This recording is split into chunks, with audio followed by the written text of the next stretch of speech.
Welcome back students with the second type of tense, the present continuous tense। देखिए बेटा, इस tense को बनाना बिल्कुल आसान है। इसमें जो ऑक्सिलरीज वर्ब हैं बी, उसकी फर्स्ट फॉर्म प्रेजेंट टेंस का प्रयोग किया जाता है। जो ऑर्डिनरी वर्ब्स की प्रेजेंट पार्टिसिपल यानी कि वर्ब की फर्स्ट फॉर्म प्लस आईएनजी होती है, उसका यूज किया जाता है इस टेंस में। तो सबसे पहले इसकी पहचान देखते हैं। पहचान कौन सी कि अगर आप हिंदी वाक्य बोलते हैं तो हिंदी वाक्य के अंत में आपको कौन सी साउंड मिलेगी। अगर हिंदी वाक्य के अंत में रहा है, रही है, रहे हैं ये साउंड आती है तो आपका जो सेंटेंस है वो आपका प्रेजेंट कंटिन्यूअस टेंस में है। और प्रेजेंट कंटिन्यूअस टेंस में है तो आपको जो इस टेंस में रूल रेगुलेशंस होंगी उनको फॉलो करना पड़ेगा। सबसे पहले प्रेजेंट कंटिन्यूअस टेंस का यूज ऐसे कार्य को, ऐसे काम को प्रकट करने के लिए, ऐसे एक्शन को दिखाने के लिए जो प्रेजेंट में चल रहा है, जो प्रेजेंट में कंटिन्यू है, लेकिन काम के कंटिन्यू होने का टाइम नहीं गिवन होता, उसमें आप प्रेजेंट कंटिन्यूअस टेंस का यूज करते हैं। सबसे पहले इसकी फॉर्मेशन है। ये फॉर्मेशन कौन सी है, फॉर्मेशन देखते हैं। फॉर्मेशन सबसे पहले सिंपल प्रेजेंट टेंस की सब्जेक्ट के साथ हेल्पिंग वर्ब प्लस वर्ब की फर्स्ट फॉर्म प्लस आईएनजी और अदर वर्ड्स का यूज करना है। हेल्पिंग वर्ब्स यूज होंगी किसकी, बी की जो फॉर्म है, ऑक्सिलरी जो वर्ब है बी, उसकी first form is am are, उसी का यूज करना है। जो वर्ब है, वर्ब जिसको वर्ब की फर्स्ट फॉर्म प्लस आईएनजी बोलते हैं, ये क्या है, आपकी प्रेजेंट पार्टिसिपल फॉर्म है। किसकी, वर्ब की। आपको प्रेजेंट पार्टिसिपल फॉर्म का यूज करना है। इज का यूज करना है किसके साथ, सिंगुलर्स के साथ। आई का यूज करना है फर्स्ट पर्सन आई, जो फर्स्ट पर्सन प्रोनाउन है आई, उसके साथ एम का यूज करना है। आर का यूज करना है जितने भी प्लूरल हैं, सेकंड पर्सन रह गया यू, उसके साथ भी आपको आर करना है, और बाकी जो प्लूरल में आते हैं उन सभी के साथ आपको किसका यूज करना है, आर का यूज करना है। जैसे कि आप यहाँ पर देख सकते हैं, he is reading a book, he singular है और ही सिंगुलर है, इसीलिए इसके साथ हेल्पिंग वर्ब जो आई बी की फर्स्ट फॉर्म जो है इज, उसका यूज हुआ। उसके साथ वर्ब की फॉर्म जो है प्रेजेंट पार्टिसिपल फॉर्म है, यानी कि वर्ब की फर्स्ट फॉर्म के साथ आईएनजी यूज हुआ है। उसके बाद अदर वर्ड्स का यूज हुआ है। ठीक है, उसके बाद सेंटेंस ये थी सिंपल, जो आप फॉर्मेशन है वो कैसे करेंगे। उसके बाद इंटेरोगेटिव फॉर्मेशन देखिए कि इंटेरोगेटिव फॉर्मेशन जब आप बनाते हैं सेंटेंस में तो सबसे पहले हेल्पिंग वर्ब लगाएंगे। हेल्पिंग वर्ब के बाद सब्जेक्ट आएगा, सब्जेक्ट के बाद वही प्रेजेंट पार्टिसिपल फॉर्म आएगी वर्ब की, और उसके बाद दूसरे जो वर्ड्स हैं उन वर्ड्स का यूज़ किया जाएगा। जैसे कि यहाँ पर दिया हुआ है इज ही, यही सेंटेंस अगर आपको इंट्रोगेटिव फॉर्म में लिखना होता, is he reading a book, तो यहाँ पर आपको सबसे पहले helping verb, subject, present participle form and the other words. लेकिन यहाँ पर सेंटेंस में ये ध्यान रखें कि अगर आपको यस और नो के क्वेश्चन पूछने हैं तो आप इन हेल्पिंग वर्ब से क्वेश्चन पूछ सकते हैं, जो कि हेल्पिंग वर्ब जिस टेंस के लिए है उससे आप पूछ सकते हैं।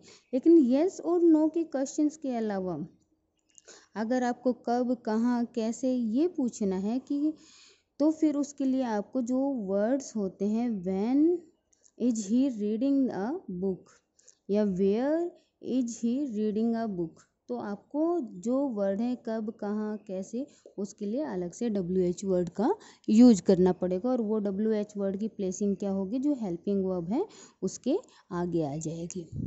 नेक्स्ट है नेगेटिव फॉर्मेशन। नेगेटिव फॉर्मेशन में सबसे पहले सब्जेक्ट, सब्जेक्ट के बाद हेल्पिंग वर्ब, और जो प्रेजेंट पार्टिसिपल है उनके बीच में आपको नोट को प्लेस करना है। उसके बाद अदर वर्ड्स आएंगे, जैसे कि एग्जाम्पल में यहाँ पर दिया हुआ है ही इज नॉट रीडिंग, यानी कि इन दोनों के बीच में किसको प्लेस कर दिया गया है, नोट को प्लेस कर दिया गया है।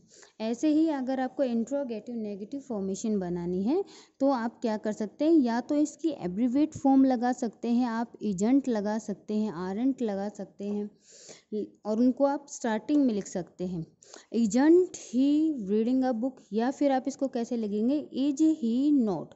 अगर आपको इसको अलग अलग फॉर्म में करना है, इज ही नोट लिखना है, और अगर आपको इसको एब्रीवेट फॉर्म में लिखना है तो आप इसको ऐसे लिख सकते हैं, isn't he reading a book. तो आपको इस तरीके से फॉर्मेशन कर लेनी है इंट्रोगेटिव नेगेटिव की।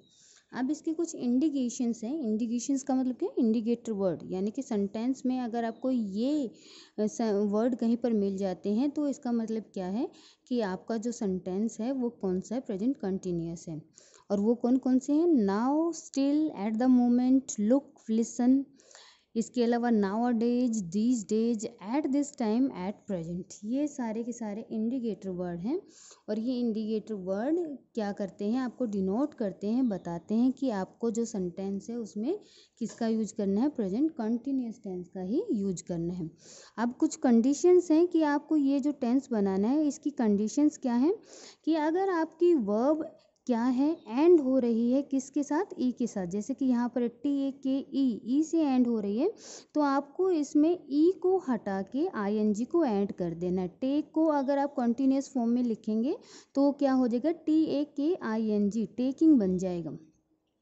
गिव को अगर आप कंटिन्यूअस फॉर्म में लिखेंगे तो वो ई को हटा के आपको क्या लगा देना है? GIVING, गिविंग हो जाएगा। ऐसे ही राइट को जब आप कंटिन्यूअस फॉर्म में लिखते हैं तो वो राइट क्या बन जाएगा? राइटिंग बन जाएगा। WRITING, राइटिंग बन जाएगा। ठीक है, कि अगर आपकी वर्ब, एक बार फिर से इस कंडीशन को पढ़ें, कि अगर आपकी वर्ब एंड हो रही है ई के साथ तो आपको ई को हटाकर क्या कर देना? ING को ऐड कर देना है। सेकंड इसका रूल है, स्पेलिंग्स का रूल है ये, कि स्पेलिंग कैसे फॉर्मेट करनी है। कि अगर आपकी वर्ब एंड हो रही है, अगर आपका जो एंड में वर्ड है वो वोवल है, और जो लास्ट वर्ड है अगर वोवल है, तो जो लास्ट में वर्ड आएगा उस लास्ट वर्ड को डबल करके फिर आपको ING को ऐड करना है। जैसे कि यहाँ पर दिया हुआ है रन, रन एन है एंड में, तो आपका एन से पहले क्या है? यहाँ पर वोवल है। लास्ट जो वर्ड है उससे पहले यहाँ पर वोवल है, RUN, एन से पहले यहाँ पर वोवल है, तो इसको डबल करेंगे, RUNNING, रनिंग। स्विम, स्विम को अगर आपको क्या करना है? कंटिन्यूअस फॉर्म बनानी होगी, क्योंकि यहाँ पर एम से पहले आई है, ये कॉन्सोनेंट है, ये वोवल है, वोवल आया हुआ है, तो लास्ट जो कॉन्सोनेंट वर्ड है उसको डबल कर देना है। स्विमिंग। ऐसे ही स्किप, स्केपिंग, प्ले, प्ले और ग्रो में इस रूल को फॉलो नहीं करना है। इसमें सीधा आपको विदाउट उसको कम क्या किए हुए, डबल किए हुए सीधा इसको लिख देना है। ये एक्सेप्शनल है। नेक्स्ट है कि अगर किसी वर्ब के एंड में IE हो तो IE को Y में बदलकर ING जोड़ देते हैं। यानी कि किसी भी वर्ब के एंड में IE हो तो उसको चेंज कर देना है, किसके अंदर? IE बन जाएगा Y, और उसके बाद ऐड हो जाएगा उसमें ING। जैसे कि लाई है, डाई है। लाई की अगर कंटिन्यूअस फॉर्म बनानी है तो LIE में LIE में IE को काट देना और उसकी जगह Y को प्लेस कर देंगे, लाइंग बन जाएगा। डाई में DYING बन जाएगा। बारे में देखिए बेटा कि हम इस टेंस का यूज कब करते हैं? किसी भी ऐसे एक्शन के बारे में जो कि स्पीकिंग टाइम पर, यानी कि बोलने के समय पर अगर कोई काम हो रहा है तो उसके लिए प्रेजेंट कंटिन्यूअस टेंस का यूज किया जाएगा। जैसे कि the students are listening to the teacher. अब जो स्टूडेंट्स हैं वो क्या कर रहे हैं? टीचर को लिसन कर रहे हैं, सुन रहे हैं। बोलने के टाइम पर वो काम कंटिन्यू है। और अगर कोई एक्शन जो बोलने के टाइम पर, सेकंड यूज है कि अगर कोई एक्शन बोलने के टाइम पर कंटिन्यू नहीं है but it was generally going on, लेकिन सिंपली वो चल रहा है, तो उसके लिए आप किसका यूज करेंगे? उसके लिए भी प्रेजेंट कंटिन्यूअस टेंस का ही यूज करेंगे। जैसे कि I am preparing for interview, for IAS interview, she is preparing for exams. तो आप अगर स्पीकिंग टाइम पर कंटिन्यू ही नहीं है लेकिन एक पीरियड के लिए वो काम कंटिन्यू है, तो उसके लिए आप क्या करेंगे? अपना प्रेजेंट कंटिन्यूअस टेंस का ही यूज करेंगे। जैसे कि आप लिख सकते हैं she is she is writing a novel these days. वो इन दिनों क्या कर रही है? एक नॉवल लिख रही है। बोलने के टाइम पे कंटिन्यू नहीं है लेकिन जनरली कुछ टाइम पीरियड के लिए वो एक्शन क्या है? कंटिन्यू है। तो उसके लिए आप किसका यूज करेंगे? प्रेजेंट कंटिन्यूअस टेंस का ही यूज करेंगे। यहाँ पर कुछ एक एग्जाम्पल्स दिए हुए हैं, एक बार स्पेलिंग्स को देखिए बेटा। सबसे पहले तो यही था कि अगर कोई वर्ब ई से एंड है तो उसमें ई को हटा के ING ऐड कर दिया जाएगा। लेकिन अगर कोई वर्ब डबल ई से एंड है तो उनमें हम ई को नहीं हटाते बल्कि उनके साथ ही क्या कर देते हैं? ING को ऐड कर दें। सी, सिंग, एग्री, एग्रीइंग। अब नेक्स्ट क्या है कि अगर लास्ट में कॉन्सोनेंट है, उससे पहले वोवल है, तो लास्ट कॉन्सोनेंट को क्या कर दिया जाता है? डबल कर दिया जाता है। ये वन सिलेबल यानी कि एक मात्रा वाले शब्द है। लेकिन अगर दो मात्रा वाले शब्द हैं और उनके लास्ट में जो वर्ड है उसमें भी अगर क्या है, पहला वर्ड वोवल है, तो उसमें भी आप क्या कर देंगे, डबल कर देंगे। जैसे कि बिगिन है, इसमें अगर आपको बिगिनिंग करना होगा तो डबल एन आएगा। प्रेफर है, प्रेफरिंग में डबल आर आ जाएगा। एडमिट है, एडमिटिंग में डबल टी आ जाएगा। लेकिन एंटर में कोई स्ट्रेस नहीं है। अंतिम किसके ऊपर, यहाँ पर स्ट्रेस को देखना है कि बिगिन, यहाँ पर स्ट्रेस गिवन है इसलिए इसको डबल किया गया। अब नेक्स्ट वर्ड क्या है, एंटर।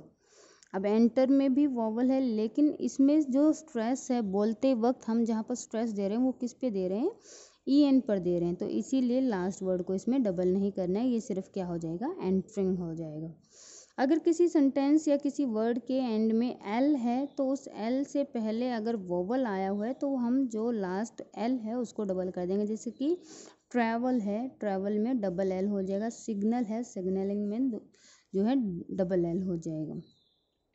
ने जो फर्स्ट यूज किया था प्रेजेंट सिंपल टेंस में कि कुछ फॉर्म्स ऐसी होती हैं जिनको आप क्या नहीं कर सकते हैं, कंटिन्यूस टेंस में नहीं लिख सकते हैं। अगर आप कंटिन्यूस टेंस में नहीं लिख सकते तो उनको आप क्या करेंगे, simply you will have to write them in simple present tense and those verbs are verbs of senses, verbs of emotions, verbs of thinking and some other verbs. इन सभी वर्ब्स को आपको क्या करना है, सिंपल प्रेजेंट टेंस में ही लिखना है, इनको आप कंटिन्यूस फॉर्म में नहीं लिखेंगे।